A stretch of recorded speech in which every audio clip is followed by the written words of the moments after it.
Having formed AP Films together, Gerry Anderson and Arthur Provis found that not much work was coming in aside from the odd commercial. Just when it looked like they would have to wrap up the company, an unlikely lady showed up, which would prove to be a lifeline for the company. Yes, it was 1956, and I went into business with Arthur Provis, hence AP Films, Anderson Provis. He always insisted that AP meant Arthur Provis, and I always insisted that AP meant Anderson Productions. But we got on very, very well, and we took with us some friends that we had met.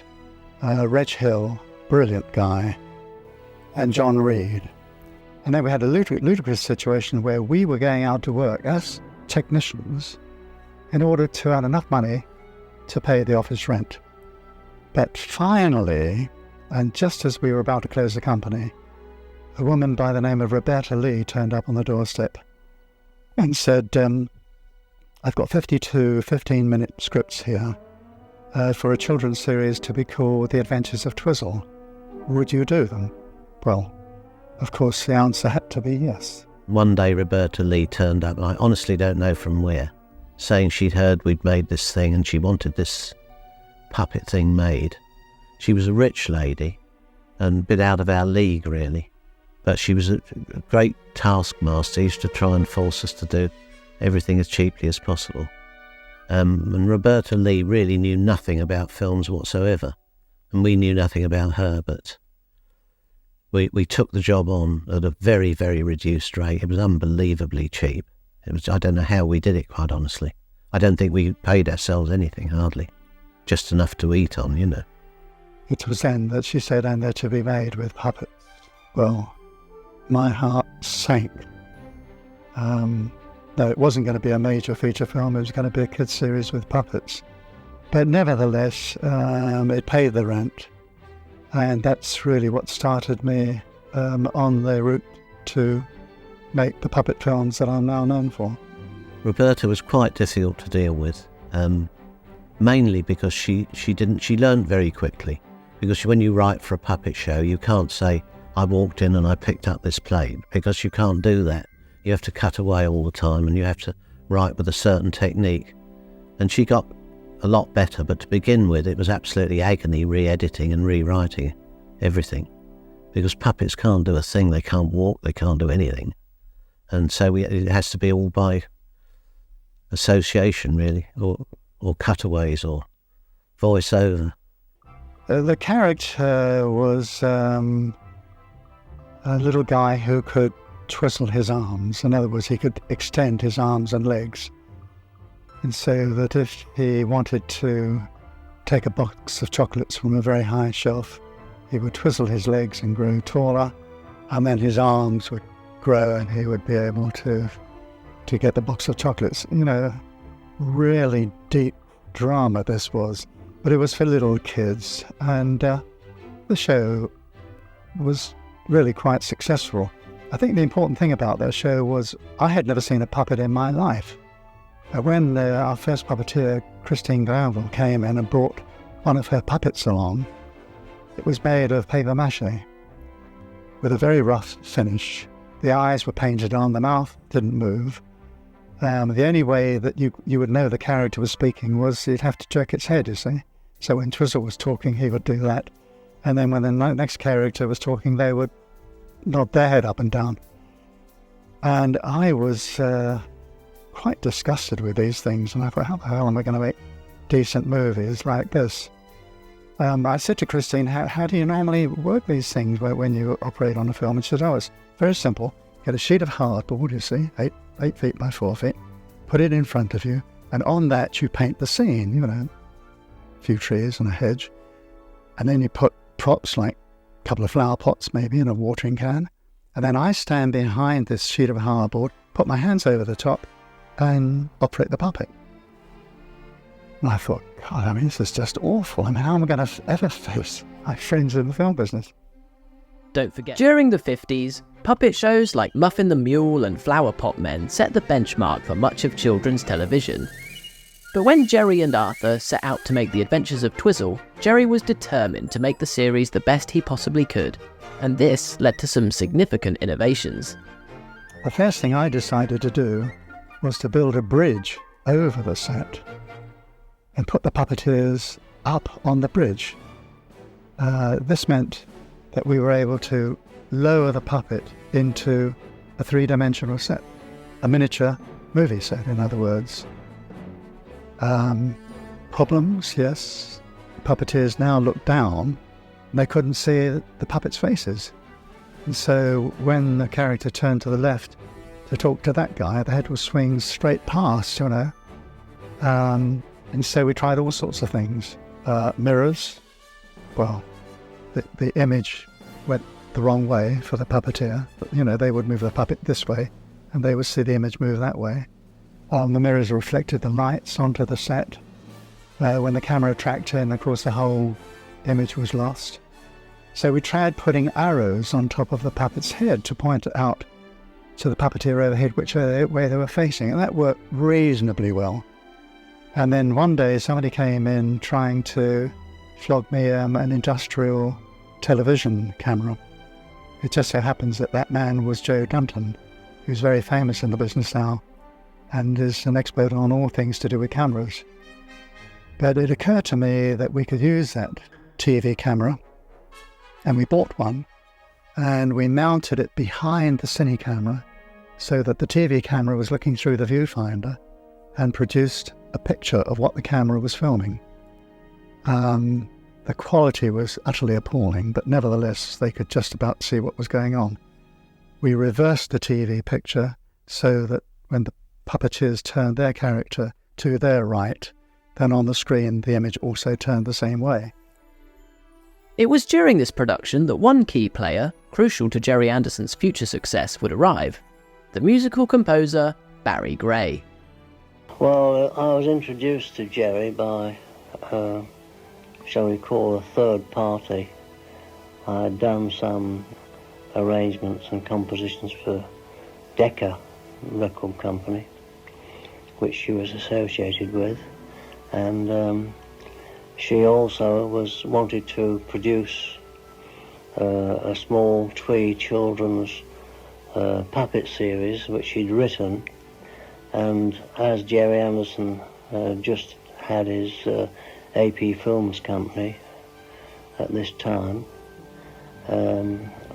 she went to him for him to make the series. She'd try and get it off the ground. Well, I think she had more or less got it off the ground with Associated Rediffusion as it was then.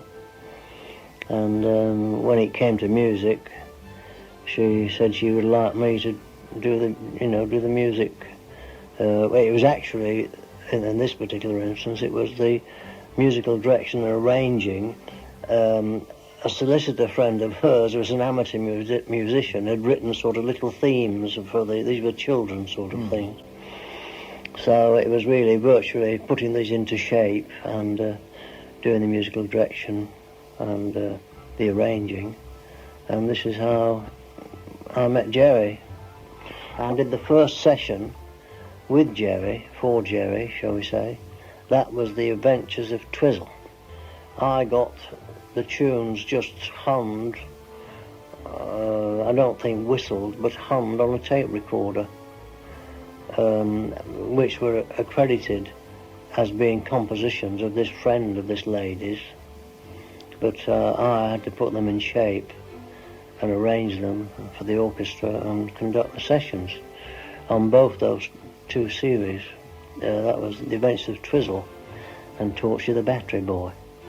The fact that we were filming with these awful creatures made me quite desperate to make the puppet film reasonable.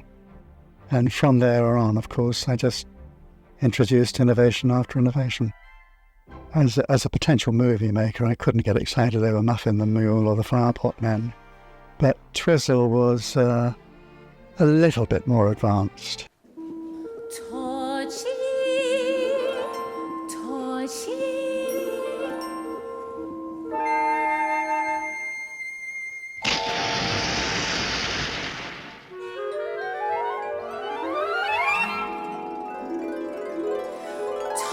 Torchy the Battery Boy. I'm a walkie-talkie toy. After the success of Twizzle, AP Films were commissioned by Roberta Lee to create her next puppet series.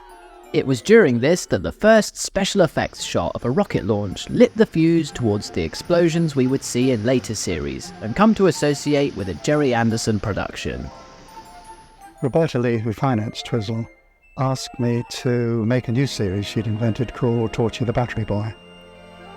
He had a headlamp or a lamp in his head, and he lived in a wonderful place where they had lollipop trees and sherbet bushes, and he lived in a pineapple house, and there was a charming old man, Mr. Bumbledrop, who took a shine to Torchy, and one of the lines I remember was the old man sitting with Torchy on his lap said, "Do you know, Torchy, I've always wanted a toy boy." Well, recently I gave a talk, and when I explained that, the audience absolutely collapsed. But of course, you see, it just shows you how innocent things were in that day and age, how they've changed. Yeah, that was really probably my favourite show, because the characters were defined. It was famous. It was my most famous series, but never became a cult thing like Space Patrol. But my real claim to fame is that Torchy was listed as a clue in the Times crossword puzzle. If there was a little more money, we had now some experience, and so that show was an advance. It was almost becoming respectable. We did, I suppose, really what was our very first special effects shot. We had a title sequence to do where a rocket would take off outside Torchy's house. It had a thatched roof, so that was a pretty dangerous thing to do, but nevertheless, that's what the script said. So we built this rocket, and I remember John Reed and Reg Hill spent the whole day wiring up, I think it was 1,000 sparklers. And the idea was that when I said action, they would detonate, and all the sparklers would go off, and they would hoist the rocket on a pulley out of shot up into the studio roof. Well, everything was ready, and we were all very tired, so we decided to go out to supper before we attempted this shot. We came back, I suppose, about 8 o'clock at night, and we were filming at high speed, which is we film at 120 pictures a second instead of the normal 24 pictures a second, so that when the picture's played back, everything is slowed down, and therefore the sparklers would look more ferocious, therefore the rocket would look heavier, and so on. Well, take one, the camera wound up to high speed, which is quite a dramatic sound, particularly if you're worried about the cost of the stock going through. And I said, action, and they touched the battery, and nothing happened. So there was a great deal of, examination and rewiring. And then we went again, action, nothing happened, and take after take, and now it was nearly midnight. And I knew that people were just, couldn't stand on their feet much longer. So I was standing by a pillar. We were filming in a little ballroom, and in the pillar there was a PowerPoint, just two outlets. And I said, look, give me those wires, and turn over. Camera came up to speed, and I took the two wires and I ran them into the mains. And there was a most enormous flash. And there was a lot of shouting and horroring and shrieking, and when the smoke cleared, the camera had stopped, and my vision was just beginning to return.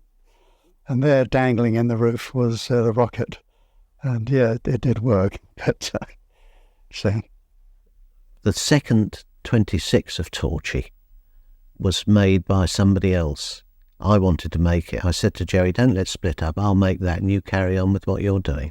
But he didn't like that idea. So she got somebody else to make it. I thought we could make money out of that while we were, What happened was we finished Torchy. I didn't get along very well with Roberta Lee, and I didn't, in fairness, maybe she didn't like me either, but I decided that we should really do our own series now. We had a few bob in the bank, not much, but a little, and we decided to make a pilot. It was around this time that Gerry and Arthur decided to part ways, as their visions for the future began to differ. Gerry says it was because he wanted to buy the place we were in for some amazing amount of money, and I didn't agree with it. He's convinced that was the reason. But I don't think that was entirely the reason. I think that we disagreed on the risks that we were taking more. I was rather more careful than Gerry. Gerry would have a go, and I was tended to be careful, and it gradually made me more and more nervous. I thought we'd get ourselves into a lot of trouble, and I decided to go. The 4 feathers on this hat are magic. They enable Tex Tucker's dog and horse to speak, and his guns to fire without him even touching them. As Torchy the Battery Boy came to an end, Gerry Anderson decided it was time for AP Films to branch out on their own and attempt their own television series. And so they set to work on making the pilot of Four Feather Falls, a puppet western that was actually conceived largely by an unexpected member of the team. Barry Gray wrote the story. Barry Gray was our composer. He wrote the story. And it was to be a puppet western. The reason was very simple at that time. Today, a lot of science fiction films are made in that day and age. Every other film was a western. So because I was trying to emulate cinema, we made this as a western. And it was actually eventually commissioned by Granada. We made 52 episodes. And they were great fun. We used a voice artist, Denise Breyer, who did some of the voices. We were then looking for a voice for the sheriff, and she said, "Oh, my husband can do that." And, this business of my husband can do that, and you think, oh, yeah. Anyway, it turned out that her husband was Nicholas Parsons. And surprise, surprise, he did it extremely well. I mean, I didn't think he would be able to do it. We also heard Kenneth Connor, who was, very well known from the Carry On series. We used to record the dialogue before the show was made, and we recorded it we were working in a mansion at that time, and we were shooting the little ballroom downstairs. We had a room upstairs, and we used to pin blankets to the walls to make it acoustically acceptable. And of course we had no separate room for the artists as one would do today. And so we shoved them in a clothes cupboard, and they sat in the cupboard and did their recording. It was all very hot and sticky, but it was pioneering, and they were very good about it. I played 2 main characters. One was Gramps, your grandfather, which I based on a Western actor, marvellous Western actor in Hollywood. It was in every Western, called Walter Brennan. You talk like that, and those Indians are coming over the range before the U.S. cavalry arrive. Ornery critters and all that sort of stuff. And then one was a Mexican bandit, I think it was Pedro, and he had a sidekick, or the other way around, called Fernando, which was played by dear old Kenneth Connor, and we were always, doing naughties and then getting sorted out. The first series I worked on with Gerry Anderson was called Four Feather Falls, one of my favourites of the whole group of episodes that we did together. It was all very friendly, polite, quiet, unemotional, unfussed. It was delightful to work on, and they were all delightful people, it seemed to be. As the series, of course, progressed, as one series led to another, the tensions became stronger and the ambitions became higher. Two-gun Tex Tucker. He had magic guns, which used to swivel unaided and shoot down his opponents. It was just a bit of magic that I'm not sure whether Barry came up with that and wrote it, but anyway, it was quite good. And then, of course, we had a talking horse and a dog called Dusty, I think, if I remember correctly. So it was a fun series, and it really set us on our way to make puppet films, although we had problems after Four Feather Falls in getting our shows funded. The premise of that series was just to show life in a little western town with rather enchanting characters, beautifully moulded by the puppeteers, and there were archetypal villains and comic villains and so on. It was just a homely little show with nice music and nice characters. The show got the cover of the TV Times, which was amazing at the time. And it really was successful. Again, word of mouth. And I remember we sent the last completed film to Granada by post. And back came a check, the final payment. And we waited for somebody from Granada to say, right, now what are you going to do next? And I haven't heard from Granada to this day. It was during Four Feather Falls that even more key players in the Anderson alumni joined the AP Films team, with the likes of Alan Patillo, Bob Bell, David Graham and Denise Breyer all involved with the series. On one particular episode, despite already being in the art department, Bob Bell briefly became a puppeteer.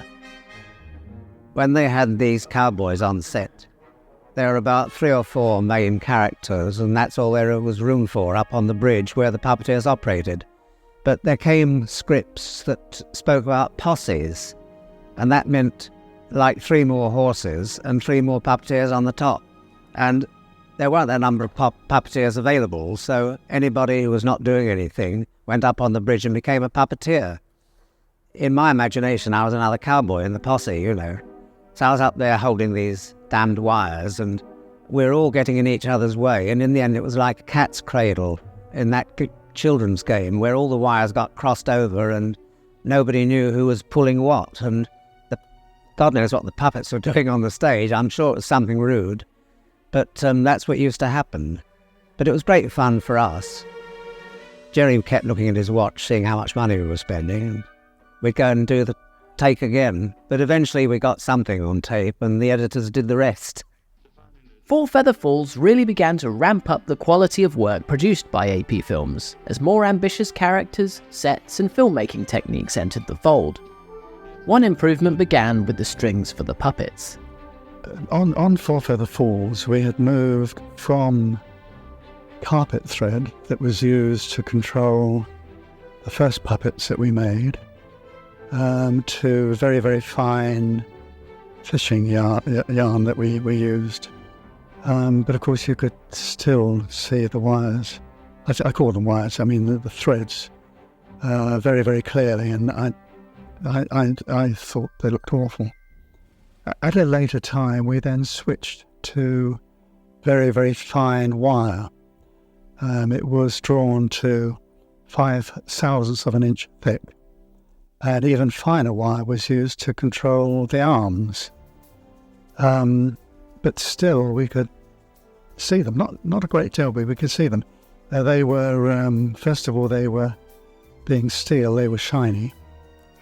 The company that made them then produced some kind of optical process where they blackened the wire without thickening it. But they were now pretty good, but we could still see them.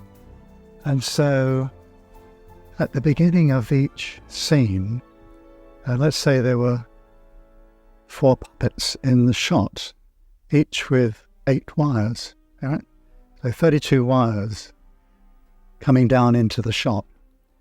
And we noticed that, for example, if a black wire crossed a white cloud in the background, it showed really badly. On the other hand, if it went over a black area in the background, we could hardly see it. And so this gave us the idea of painting the wires into the set. We would have a model maker sitting under the camera, this is while we were rehearsing, painting the wire there, and then painting the next one, and then changing from white to green and so on. And this was guided by the camera operator.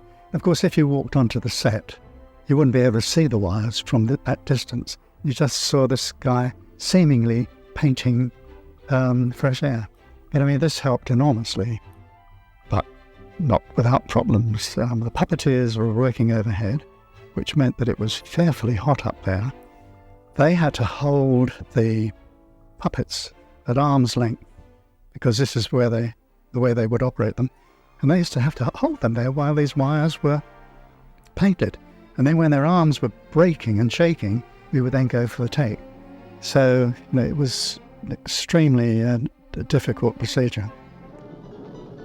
As filmmaking techniques on the series developed, so did the materials used when creating sets and backgrounds. With the show being set in the Wild West, rocks were often required to dress the scene, but this came with certain challenges. Gerry decided he would have a booth at the end of the studio, a glass-fronted booth in which he would sit, very importantly, with his continuity girl, who happened to be Gerry Anderson in those days, and he would talk into a microphone and tell us what to do, those of us who were on the floor sweating it out. And we had these huge lumps of rock to cart around, which in the outset, in the first days, were real rocks. And then somebody had the bright idea of using coal. And we got coal in and we painted it grey, and sure enough they looked very much like rocks. And they're still very heavy though, but not quite as heavy. And you could almost change them to the shape you wanted, whereas you couldn't with the normal granite rocks or whatever they were made of. And it was about this time that everything was beginning to change. Domestically, they were introducing a substance called polystyrene. And the first time I saw polystyrene was in this studio at Slough. And it came in blocks about 6 feet by 3 by 2, something like that. And you could cut it up with a kitchen knife and shape any kind of rock you wanted. So we got to work and we shaped some rocks up, and they looked very good on the set. We shot them through the camera and they were very good in rushes. So we had these polystyrene rocks then. And very soon after changing over to the polystyrene rocks, Gerry one afternoon was being a bit fractious with us and telling me to move rocks here and move rocks there. No, move it back again, Bob. No, a little bit to the right. Did you hear me? Is your microphone working, or your earpiece? And I got a bit fed up with this, and I picked up a piece of rock and I threw it at him. It was only in a joke, really. And he saw the joke. He dodged down very quickly behind his desk with Sylvia. She dodged down too, and I left them to it. But that was one of the things that happened. There's a way we made use of these rocks just to get a laugh. The team also had to get creative when it came to adding in the effects for gunshots. Fortunately, an unorthodox method was devised. We were desperately short of money. And of course, the puppet hands are very small. And so the gun, would probably be about 3/4 of an inch long. And how do you make a gun that's 3/4 of an inch long fire? Blanks. No way, you see. So what we used to do was we would get the puppeteers to do that with the gun. Every time they fired, it would go, And then we would look at the film on the moviola and mark off the beginning of that movement. And then we would call in the negative from the laboratories and match the negative to the positive. And at that point, we, with a very, very fine paintbrush, we would take a black ink and paint a little flash, and on the next frame a little flash. And so when the picture was printed, we actually got a little white flash on the end of the gun. And when we laid the soundtrack, it looked, wow, fairly realistic. No, I don't think there would be another person in the world crazy enough to produce special effects by painting on the original negative. It's something that anybody who makes films would never dream of doing. The negative is normally kept in the laboratories and kept under dust-proof conditions, and nobody ever touches it. No, it was a device we used because there was no other way that we could produce the effect. With the very charming Four Feather Falls done and dusted, and Granada seemingly uninterested in any further collaboration, the AP Films team had little on the horizon, other than a brochure for a new series titled Supercar. The story of how Lou Grade funded the series is well known, and best told in Gerry Anderson's own words. Our position was precarious right up until the time I met Lou Grade. We had made Four Feather Falls, and we had produced a brochure for a series to be called Supercar. And I was hoping that somebody would say, "This is wonderful, how much money do you want?" Of course, that didn't happen. And we, again, were about to close our studio when a man by the name of Connery Chappell came to see us and said, "I know a man, his name is Lou Grade. I'm sure he would be interested." And he made an appointment for me to go up to see Lou Grade. And I went along there, and I really was quite frightened, I hadn't negotiated anything before. And I showed him the brochure, and I remember Lou looking at it. And he said, "Yeah, looks good. How much is it going to cost?"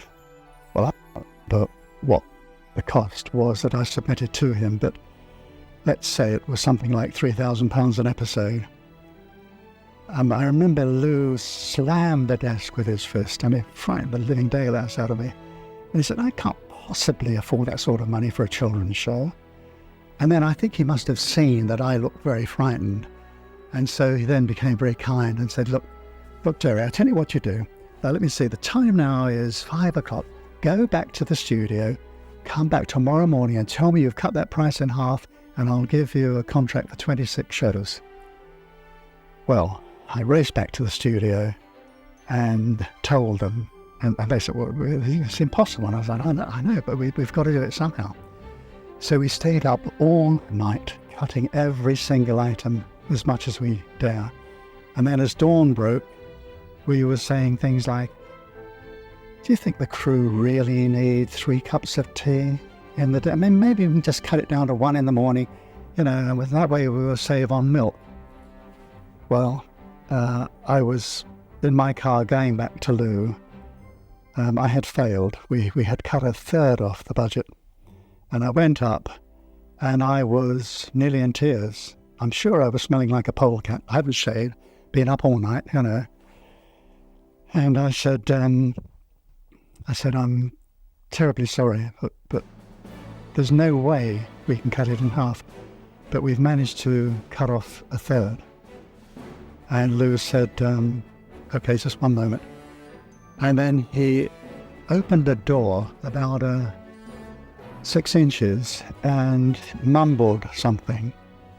And then he said to me, "Okay, you've got a deal."